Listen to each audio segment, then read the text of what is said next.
Este vídeo não se trata de uma recomendação de compra ou venda de nenhum ativo. No vídeo de hoje, vamos analisar o Fiagro CPTR11, que atualmente é um dos fundos de investimento em agronegócio com o melhor dividendo. A questão que surge é se vale a pena investir nesse ativo e se ele representa uma boa opção de investimento. Caso o Fiagro CPTR11 desperte seu interesse, é essencial que você se aprofunde e estude mais sobre ele, para avaliar se ele se alinha aos seus critérios de investimento. Sempre lembre que não é aconselhável investir em algo que você não conhece. Vamos agora analisar alguns indicadores presentes no último relatório gerencial do Fiagro CPTR11.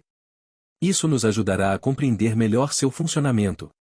Vale destacar que o vídeo visa fornecer informações, mas a decisão final de investimento cabe a cada indivíduo. No momento, o Fiagro CPTR11 está sendo negociado a R$ 9,43. Ele passou por um desdobramento de cotas há cerca de 2 meses, transformando-se em um Fiagro de base 10, anteriormente base 100. O dividendo atualmente está na faixa de 17%, o que representa uma rentabilidade considerável. Nos últimos 12 meses, ele pagou R$ 1,61 por cota em dividendos.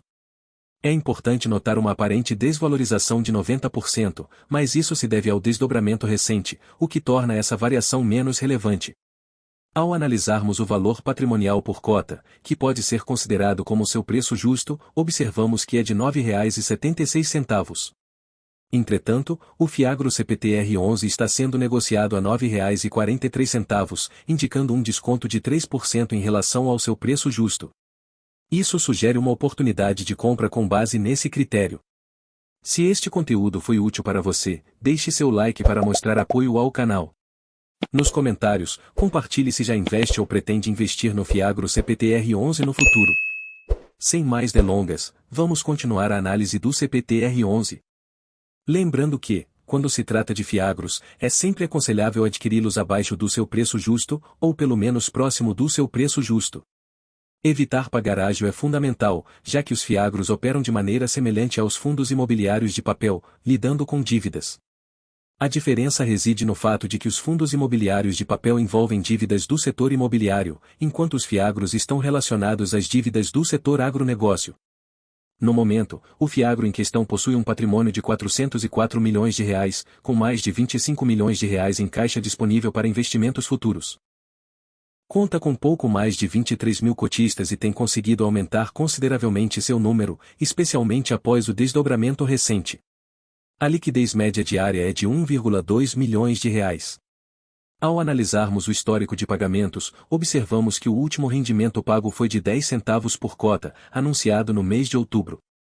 É provável que na próxima semana anuncie os rendimentos correspondentes a novembro. Este Fiagro é relativamente recente, iniciando suas operações em julho de 2022, e ao longo do tempo, tem visto uma diminuição nos rendimentos. A principal razão para essa redução é atribuída ao CDI, uma vez que a maioria dos CRAs, certificados de recebíveis do agronegócio, está indexada a esse índice. Além disso, alguns ativos também estão vinculados ao índice IPCA, que também tem diminuído ao longo do tempo.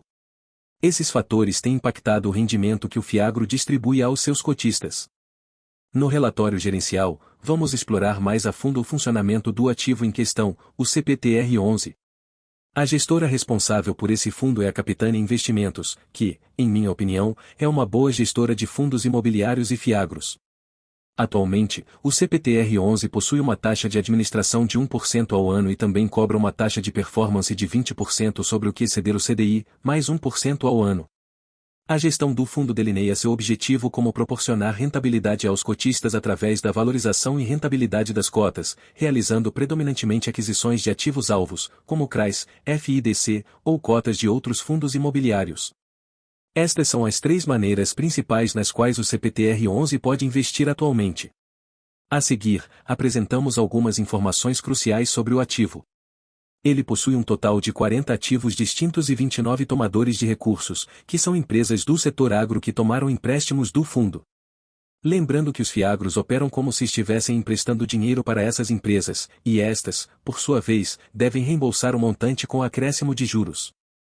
Olhando especificamente para os CRAs, que representam o principal investimento do fundo, observamos que eles estão indexados ao índice CDI, com uma taxa média de 4,6%, e ao índice IPCA, com uma taxa média de 8,5%. Embora essas taxas não sejam consideradas extremamente seguras, também não são vistas como arriscadas. O CPTR11 consegue, assim, obter uma boa rentabilidade com uma certa medida de segurança. Outro ponto relevante é que 64% da carteira ou patrimônio do fundo está investido em CRAs indexadas ao índice CDI, enquanto 27% está alocado em CRAs indexadas ao índice IPCA. Essa distribuição indica a estratégia diversificada do CPTR11 em relação aos seus investimentos. Ao lado, observamos que a duração média dos contratos do Fiagro CPTR11 é de 2,2 anos.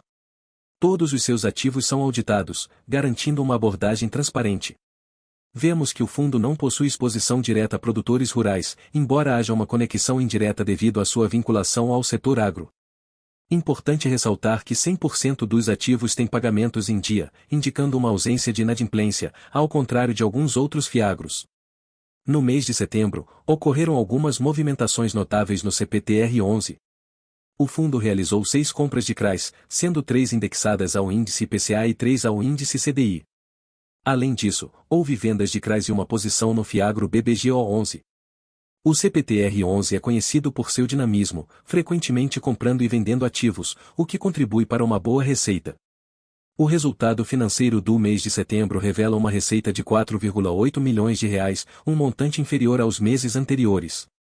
O gestor justifica essa redução mencionando a diminuição do índice IPCA, que impactou a receita devido à sua relação com a taxa Selic.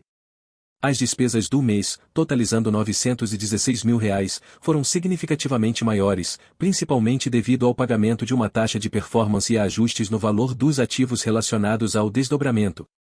No final do mês, o CPTR11 registrou uma receita total de R$ 2,3 milhões, equivalente a 5,6 centavos por cota. No entanto, distribuiu apenas 10 centavos por cota em dividendos. Vale notar que em meses anteriores, o fundo acumulou resultados positivos, encerrando agosto com um resultado acumulado de mais de R$ 2 milhões. Então, ele utilizou esse resultado acumulado que tinha para completar e conseguir pagar assim os 10 centavos em rendimentos. Aqui podemos ver a sua exposição para cada tipo de ativo.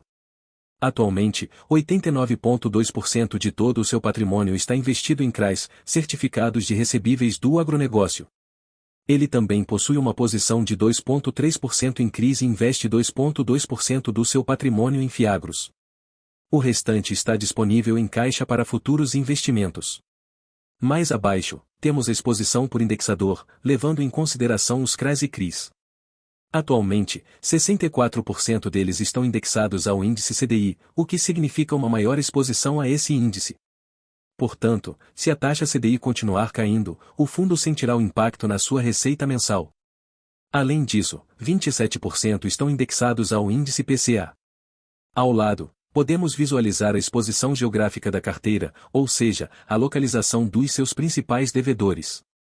Mais abaixo, há a exposição por setor, indicando o setor de atuação dos principais devedores. Observamos que 21% estão relacionados a distribuidores e revendas, 17% a devedores do segmento de açúcar e etanol, e 16% a cooperativas, além de outros com uma posição um pouco menor. Em seguida, ele detalha a exposição por devedor, fornecendo o nome de cada um dos devedores. Destaca-se que há 3 concentrações superiores a 5%, sendo 8,1% para Combio, 7,4% para AgroGalaxy e 6% para Frigol. Isso é um ponto a ser observado, já que concentrações superiores a 5% em 3 ativos podem trazer um maior risco por ativo. Não é uma alta concentração, superior a 10%, mas ainda é algo que requer atenção, pois aumenta o risco. Por último, o relatório menciona cada um dos CRAs que o fundo possui atualmente. Ele detalha o devedor, o setor de atuação desse devedor, o valor emprestado, a porcentagem de patrimônio líquido investido nesse ativo, o indexador, a taxa de aquisição e a data de vencimento desse contrato. Então, aqui vocês podem ver, como eu havia mencionado, que ele tem uma exposição maior a esses 3 primeiros ativos. No entanto, todo o restante está abaixo de 5%, o que é positivo, trazendo assim uma maior segurança ao ativo. Ele também possui algumas cotas do outro Fiagro, BBGO11, mas sua maior posição está realmente em CRAS e CRIs. Por último, o gestor faz um comentário sobre cada uma das culturas com as quais os principais devedores estão envolvidos. Ele discute a situação atual da soja, milho, açúcar, etanol, proteína bovina, entre outros. Vale a pena dedicar um tempo para ler esse comentário do gestor correspondente a cada uma dessas culturas. Além disso, o gestor faz um resumo sobre cada um dos CRAs que o fundo possui atualmente. Ele fornece uma descrição especial sobre cada ativo e comenta um pouco sobre as garantias dadas por cada um dos devedores. Lembrando que CRAs sempre tem garantias, caso o devedor não honre o compromisso de pagar mensalmente os juros e a correção monetária. Infelizmente, no último mês, o fundo sofreu na sua receita devido ao IPCA e ao índice CDI. No entanto, com a expectativa de que o IPCA volte a subir, há a possibilidade de aumentar novamente os dividendos. De modo geral, o fundo continua pagando acima de 1% ao mês, o que é bastante positivo. Deixe nos comentários o que você acha desse Fiagro. Você considera que seria um bom investimento? Qual é a sua opinião? Muito obrigado pela sua atenção e até o próximo vídeo.